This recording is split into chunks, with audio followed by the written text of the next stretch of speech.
Hello friends, welcome to my channel Rachna Gupta 5068।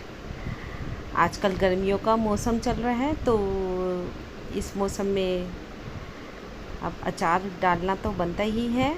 बरसात शुरू हो गई थी, अब लास्ट ही चल रहा है। जब ये आंबी कैरी आती है, तो जब आंधी वगैरह चलती है तो कैरी आती है, लेकिन उसमें क्या होती है कि गुठली नहीं पड़ती है, जो जाला होता है वो नहीं पड़ता है। लेकिन इस समय जो जुलाई अगस्त में जो आंबी आती है उसमें जाले पड़ जाती है। इसकी वजह से वो जो राम केला आंबी होती है वो हम लोग अचार डालने के लिए यूज़ करते हैं। उसी का अचार बहुत दिन तक चलता है। वही आंबी काफ़ी खट्टी भी होती है और उसी का अचार हम लोग शुरू से डालते आए हैं। तब से हमारी दादी, नानी, मेरी सासू माँ सब लोग उसी का अचार डालते आते हैं।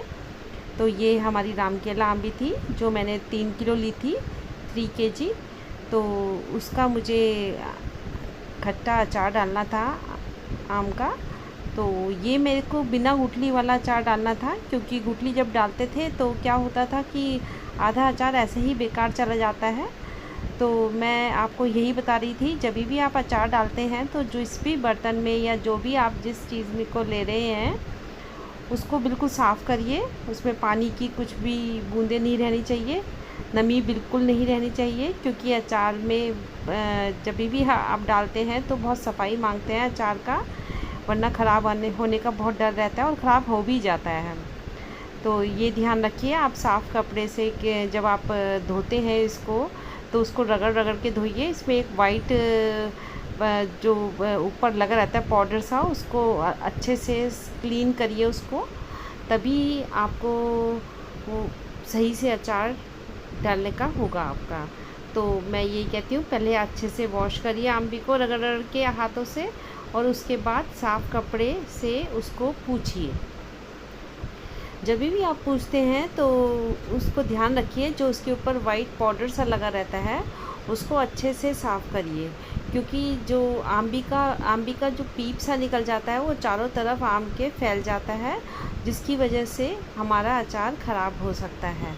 तो आज मेरा यही सेशन था, मेरा यही था कि मैं अचार का पूरा आपको बताऊंगी कि आंबी का अचार कैसे डालते हैं। तो ये राम केला आंबी थी जो जुलाई अगस्त में ही आती है, ये इसका लास्ट चल रहा है। अगर किसी को लेना होता है तो वो इसी मौसम में आप आंबी याली ले सकते हैं। इसका कलर जो होता है ये डार्क ग्रीन होता है, कभी कभी बिल्कुल डार्क वाला जो ग्रीन होता है वाला भी आता है। ये थोड़ा कम काला था, काले रंग का सा आंबी आती है ये, इसको ही राम केला बोलते हैं, और गोल गोल आंबी होती है ये। इसकी पहचान यही होती है कि अगर आप जब लेने जाते हैं तो इसको राम केला के नाम से लीजिए। और इसका अचार बहुत खट्टा डलता है, जो मीठा मीठापन होता है अचार का वो इसमें नहीं होता है। और जब भी आप आंबी लेते हैं तो उसको टेस्ट करिए और फिर ही लाइए, क्योंकि बहुत सारे आंबियाँ होती हैं जब हम लेने चाहते हैं तो किसी की मीठी होती है, तो मीठी आंबी नहीं चलती है अचार की, क्योंकि ख़राब होने का बहुत डर रहता है इसमें। तो ध्यान रखिए कि आंबी खट्टी ही होनी चाहिए। आप अच्छे से पूछिए इसको, उसके बाद फिर जो भी आपको लगता है कि कोई आंबी ढंग से नहीं धुली है तो उसको दोबारा से धोइए और उसको दोबारा से पूछकर तभी आप अचार में यूज़ कर सकते हैं उन आंबियों को। बस मैं तो यही कहती हूँ कि जब भी आप अचार डालते हैं उसमें जिस बर्तन को आप ले रहे हैं, टोकरी वगैरह आप लेते हैं प्लास्टिक की जो होती हैं, अगर इसको बिल्कुल साफ़ करिए और उसके बाद ही आप उसको अचार डालने के लिए यूज़ करिए। तो यही सब है आज की इस वीडियो में, कि आपको मैं बताने वाली थी कि 3 किलो आंबी का अचार कैसे आप डाल सकते हैं। ये बहुत इजी तरीका होता है, लेकिन क्या होता है कि मैंने भी अपनी सासू माँ से सीखा था ये अचार डालना, तो मैंने जब से सीखा हुआ है मैं उसी के अकॉर्डिंग ये अचार डालती हूँ। उन्होंने मुझे बताया था कि उनको ये अचार आपको ऐसे ऐसे डालना होता है, तो मैं शुरू से उनके साथ लग जाती थी और मुझे अचार डालना आ गया है। तो बहुत सारी जो मेरे पार्लर में आती हैं वो बोलती हैं कि मैम आप हमें बता दीजिए, तो मैंने इस करके ये वाली वीडियो बनाई है कि अचार डालने की। तो आप देखते रहिए, लाइक करते रहिए, शेयर करते रहिए, सब्सक्राइब करते रहिए। तो जहाँ पे भी आप अचार डालते हैं तो सबसे पहले बिल्कुल साफ़ कपड़ा आप बिछाइए, तो उसमें भी आपको बिल्कुल सफाई से वो करना पड़ेगा। अचार का यही मामला होता है कि बिल्कुल साफ़ रखना। इतनी मेहनत करते हैं और उसके बाद ख़राब हो जाता है अचार, तो बहुत दुख होता है। तो मैं इसको बार बार पूछती हूँ। देखिए, मैंने पहले भी एक बार पूछ लिया था, लेकिन अब दोबारा भी पूछ रही हूँ, जिससे कि इसकी नमी बिल्कुल पुछ जाती है। बिल्कुल नमी नहीं होनी चाहिए अचार के अंदर, आम के अंदर बिल्कुल नमी नहीं होनी चाहिए। ऊपर से मैंने पंखा चला रखा था, फ़ैन ऑन कर रखा था, जिससे कि जो इसमें नमी रह जाती है वो भी बिल्कुल निकल जानी चाहिए। थोड़ा सा आप धूप के अंदर भी रख सकते हैं इसको सुखाने के लिए, धोने के बाद में, लेकिन मैंने नहीं सुखाया था। थोड़ा सा लग भी रहा था कि बारिश का मौसम है, लेकिन ऊपर मैं सुखाने नहीं गई थी। मैंने पंखा खोलकर वहीं पर इसको सुखा दिया था। मैंने दोबारा से इसको पूछना शुरू करा था। तो मैं इसको आपको बार बार यही बता रही हूँ कि आंबी बिल्कुल गीली नहीं होनी चाहिए, नमी नहीं होनी चाहिए आंबी में। तो यही सब बातें ध्यान देने योग्य होती हैं जब हम आम का अचार डालते हैं। और इसकी मात्रा आप जब लेते हैं तो उसके अकॉर्डिंग ही आपको मसाले तैयार करने होते हैं। मसाले आप एक दिन पहले से तैयार करके रखिए, क्योंकि जब नेक्स्ट डे आप अचार डालेंगे तो उसके लिए आपकी पूरी तैयारी होनी चाहिए आम के अचार की। और तैयारी बहुत सारी करनी होती है।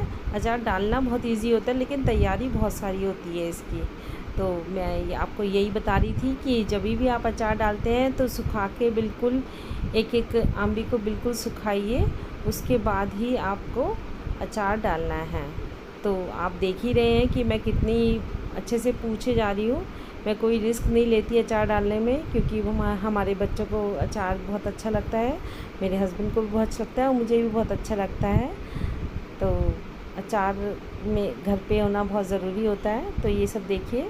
और ऊपर से जो इसकी ऊपर यहाँ पे टहनी लगी होती है, उसको मैं पहले निकाल देती हूँ। उस टहनी को निकालने के बाद में क्या होता है कि उसमें से भी पीप निकलता है। उसके बाद भी एक बार पोंछती हूँ कि उसमें से जो पीप निकलता है उसको पोंछ के तभी आप यूज़ करिए कि काटने के लिए। देखिए आप, मैं ऊपर का जो पोर्शन होता है वो निकालती रहती हूँ, क्योंकि उसके अंदर से भी एक वाइट कलर का पीप निकलता है, वो भी अचार को हमारे ख़राब होने देता है, होता है उससे अचार ख़राब हमारा। तो ये सब चीज़ बहुत ध्यान देने योग्य होती है बातें।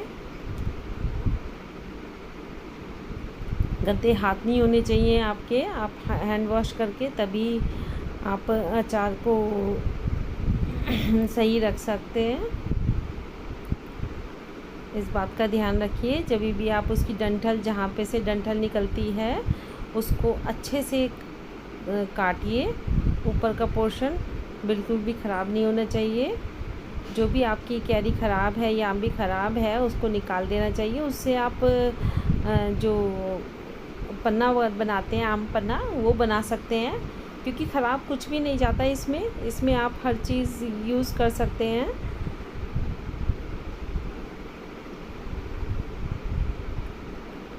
ऊपर का काट के भी मैंने आपको बताया कि जब ऊपर का काटते हैं तो भी उसमें से एक हल्का सा पीप सा निकलता है, जो आंबी में अक्सर देखा गया होता है।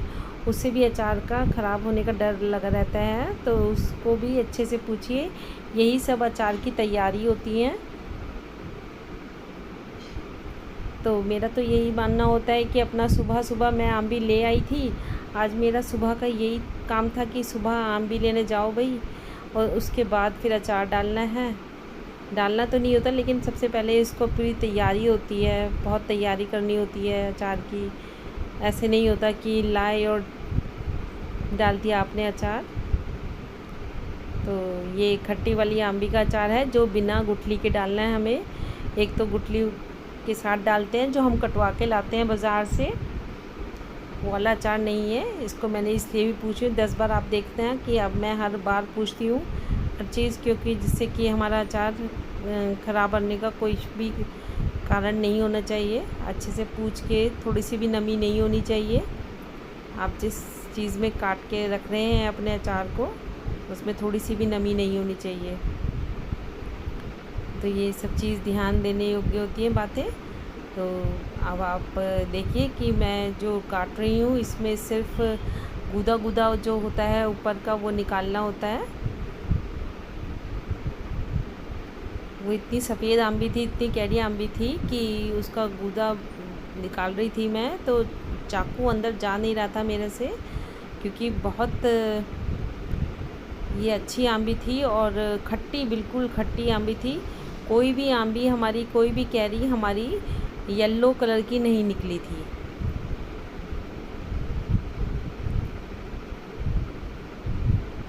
क्या होता है जब हम ऐसे काट के डालते हैं अचार को, तो इसमें थोड़ा सा ना, जब गुठली के अंदर गूदा सा रह जाता है, और उसको फिर हम क्या करते हैं, बाद में इकट्ठा कर लेते हैं और बाद में उसका छील छील कर बाद में उसको डालते हैं। तो इस तरह से हमारी सारी कैरी कटती जा रही थी। सोच रहे थे कि आज सुबह सुबह जल्दी उठने का यही फ़ायदा है कि मैं ये सारे काम कर लेती हूँ आंबी के, और भैया ये सब करना बहुत ज़रूरी होता है। आंबी का अचार डालना मैं खुद ही डालती हूँ, किसी से नहीं डलवाती हूँ मैं।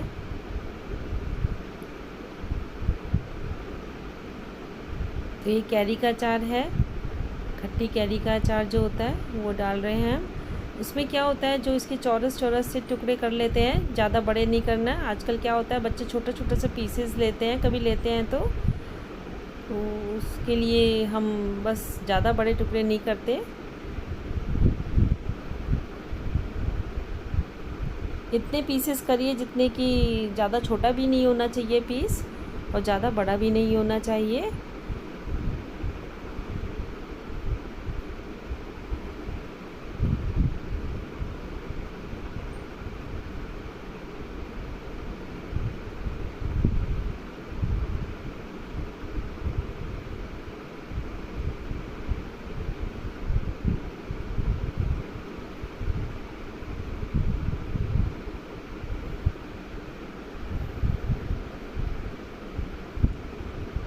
बाई चांस कभी ऐसा कोई आम भी आ जाती है, कैरी आ जाती है जिसमें ब्लैक ब्लैक कलर का कुछ पीप सा लगा रहता है, तो उसको भी आप निकाल दीजिए। क्योंकि मैंने एकदम से देखा कि कोई कैरी का कोई पीस था जिसमें उस कैरी में मेरा ब्लैक कलर का कुछ लगा हुआ था, तो मैंने उसको निकाल दिया था। बस ये गुठली में से जो होता है उतना मैं निकालती हूँ, उसके बाद पन्ना बन जाता है। मैं उसकी भी अपनी आपको वीडियो शेयर करूँगी कि आम पन्ना जो बना लेती हूँ मैं। कभी कभी जो ये गुठली का में जो गूदा सा बचता है, इसको भी हम लोग यूज़ में लाते हैं। तो यही होता है कि हम एक एक आंबी की एक एक चीज़ को यूज़ में ले आते हैं। जो इसकी गुठली में गूदा बचता है उसका आम पन्ना बन जाता है। और वैसे तो कैरी का अचार डलता ही है, बस अचार में तेल की कमी नहीं होनी चाहिए, नमक की कमी नहीं होनी चाहिए। अगर कम नमक होता है तो भी हमारा अचार ख़राब होने का डर रहता है। वैसे तो मैं गूदा छोड़ देती थी, पता नहीं, लेकिन मैं इस बार क्या कर रही थी कि अचार बहुत अच्छा था, आम भी बहुत अच्छी आई थी, लग रहा था कि जितना निकाल सकती हूँ उसमें से निकाल लेती हूँ, और उसके बाद जितना बचेगा उसका पन्ना बना लेंगे। तो यही सब था मेरे साथ कि लग रहा था कि भाई आज 1 घंटा तो लग ही जाना था, सुबह का टाइम इसमें ही स्पेंड था। अभी सुबह की चाय भी नहीं पी थी हम लोगों ने, और सोचा था पहले ये काम कर लेती हूँ उसके बाद चाय पीते हैं। वैसे तो एक बेड टी जो होती है वो हमारी हो जाती है, लेकिन जो सेकंड टी होती है वो रह गई थी अभी हमारी। वो हम आराम से थोड़ा सा पौधों में पानी देना होता है। प्लांट्स जो ऊपर हमारे छत पे रखे हैं उसमें पानी देना होता है। आज हमने उसमें भी थोड़ा सा कमी काम करा था। रोज़ का हमारा ये दिनचर्या है, रोज़ का यही बात होती है कि भाई सुबह उठ के सबसे पहले पौधों में पानी देने जाते हैं, पौधे में फूल तोड़ते हैं भगवान के लिए। अपने घर से ही हमारे पास इतने सारे फूल हो जाते हैं कि हमको बाहर से ख़रीदने की ज़रूरत नहीं पड़ती है। तो हम लोग अपने गार्डन के ही फूल तोड़ के भगवान को चढ़ाते हैं। रोज़ की हमारी रोज़ का यही हमारा दिनचर्या है। हम अपने हेलो फ्रेंड्स, मेरा थोड़ा सा ये सेशन रह गया था एक वीडियो डालने के लिए, मैंने दोबारा से ये पोस्ट करी थी, तो मैं आपको बताना चाह रही थी। थोड़ी देर बाद फिर मैंने नमक लगाना था, तो मैंने इसमें थोड़ा सा नमक डाल दिया था। इसमें अचार के अकॉर्डिंग मैंने नमक वाली वीडियो जो थी मेरी रह गई थी लेने के लिए, उसके बाद मैंने ये मिक्स करा था पूरा का पूरा। जब नमक डाल देते हैं तो ऐसे मिक्स करते हैं, पूरा ऊपर नीचे करते रहते हैं अचार को, तो ऐसे ही करना है। तो अब मैं ये शाम तक मैंने अचार ऐसे ही रखे रहने दिया था, क्योंकि इसमें नमक लगा हुआ था। मैं ऊपर नीचे इसको चम्मच की सहायता से करती रही थी। तो आप बस इस बात का ध्यान रखिए कि इसमें नमक की कमी नहीं होनी चाहिए। जब भी आप अचार डालते हैं, नमक की कमी होती है तभी आपका अचार ख़राब हो सकता है। ये हमारे बड़े लोग कहते हैं। तो आप लोग देखते रहिए मेरी वीडियोज़ को, ये ध्यान रखिए। वीडियोज़ को लाइक करना है, शेयर करना है, सब्सक्राइब करना है और कमेंट्स तो ज़रूर करना है। कमेंट्स करेंगे तभी मुझे पता चलेगा कि आप लोग को वीडियोस कैसी लगी। तो थैंक यू एवरीवन।